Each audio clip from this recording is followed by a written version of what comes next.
Hey everybody, I wanted to do a super quick video to bring some perspective to the data we're seeing in the news at the moment.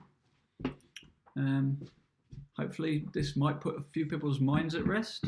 I'm not one of these people who doesn't think coronavirus exists. It does, it's scary, but the way it's portrayed to us right now is pretty bad science, and I just want to reshape it, present it to you a different way so you've got a different angle to look at this thing from. Right, I'm on Sky News Coronavirus UK Tracker. We're used to seeing all this stuff, particularly, when they stack deaths on top of cases, it's super misleading, it's bad science, and all it serves to do is to instill fear. And all the major news channels seem to do like this. I don't know what the thinking is behind it. Maybe someone could tell me, but you're stacking deaths on top of cases, which means you've got no point of reference moving along. So if you put the deaths underneath, then you'd be able to see the shape of the excess deaths graph. As it stands, sticking them on top, no point of reference. All you can see is that the main body of the pandemic was here, and this was bad, and now it's all the way up here. It must be loads worse. As we know, as the testing ramped up, so did the cases. But the only truthful data in here, semi-truthful, is the excess deaths, which they're not showing you independently. You can go on Our World in Data and you can download the latest figures in CSV, in spreadsheet form. I just want to present this to you in a slightly different way.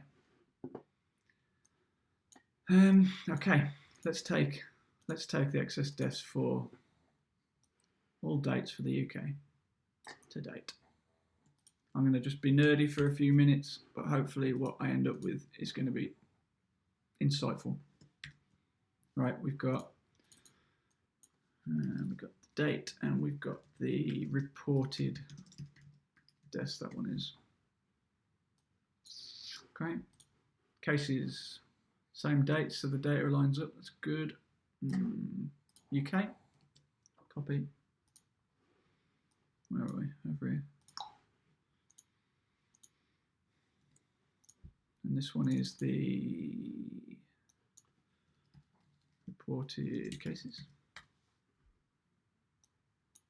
Okay. Now what we want to know is the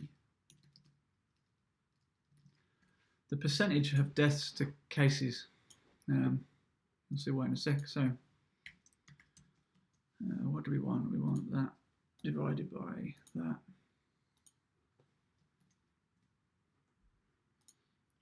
Well, the zeros won't work yet because, well, you can't divide by zero, can you? So give me a minute. We will lay this column out as percentages. Okay, let's have a look. 17 for 2. Yeah, there we go. Right. Not divisible by 0. That's fine. Where did the data start? Here. Let's just suck that off. Haven't hit the UK yet. Right. So this is the percentage of deaths to cases throughout the whole period. Now, what we want to know is when testing is at its current level, which we're going to assume is pretty comprehensive, or at least a lot more comprehensive than it was during the pandemic. So let's say the last 30 days, 12th to the 12th of September, right? We've got an average across the last month of 0.5% of deaths against cases, right? So I'm going to assume that is our standard at the moment, or it's as good as we're going to get. And because the testing is now in full swing, it's a hell of a lot more accurate than it was back in the summer. So let's say 0.5%, which means I'm going to put a new column in for, not projected, what's the word? Estimated, maybe. Estimated historical cases.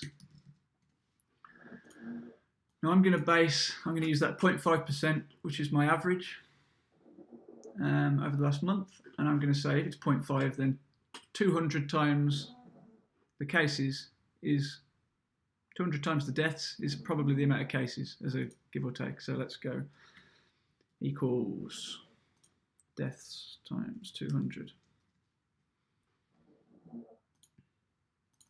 Okay, let's fill that in. Right, as a little sanity check, let's take the last 30 days again.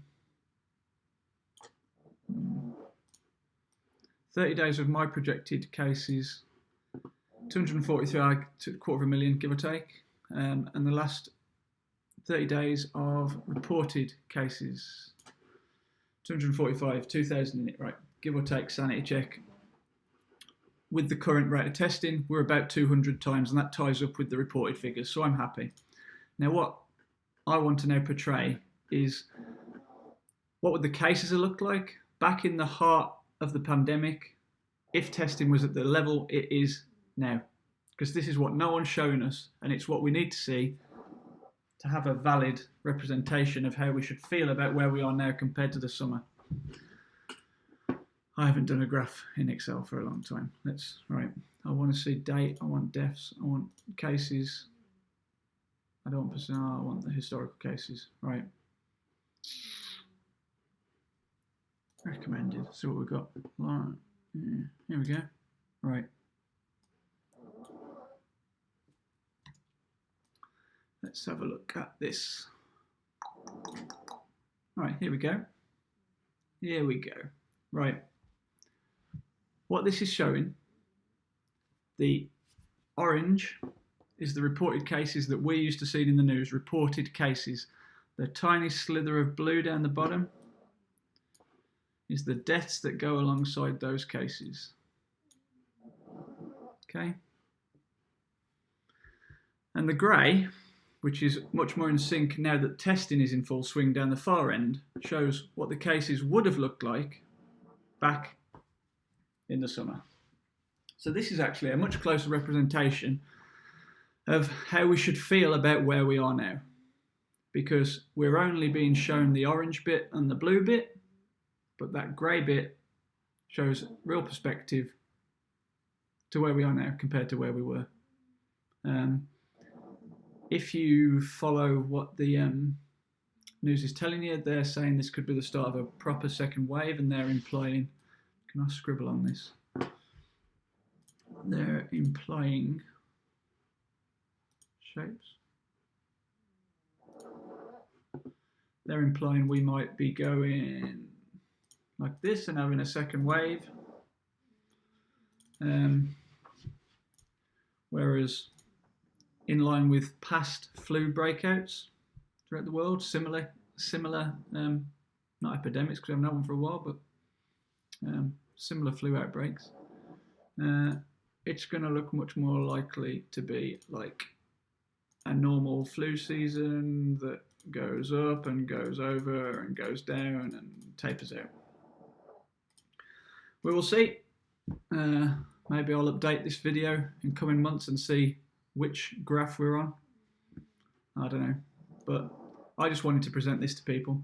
This is a much more accurate representation of how we should feel about where we are now compared to where we were, because the only truthful bit of data in there is excess deaths. Now, the real fact of the matter is that excess deaths is probably overinflated, because there's a big problem with the numbers being reported as died with COVID, not died of COVID. So the deaths is probably smaller, and the fact is the cases will be bigger in reality, because how many people have actually had it and haven't been tested or haven't reported it? Loads more. So that differential is likely significantly bigger. You can see what I'm getting at.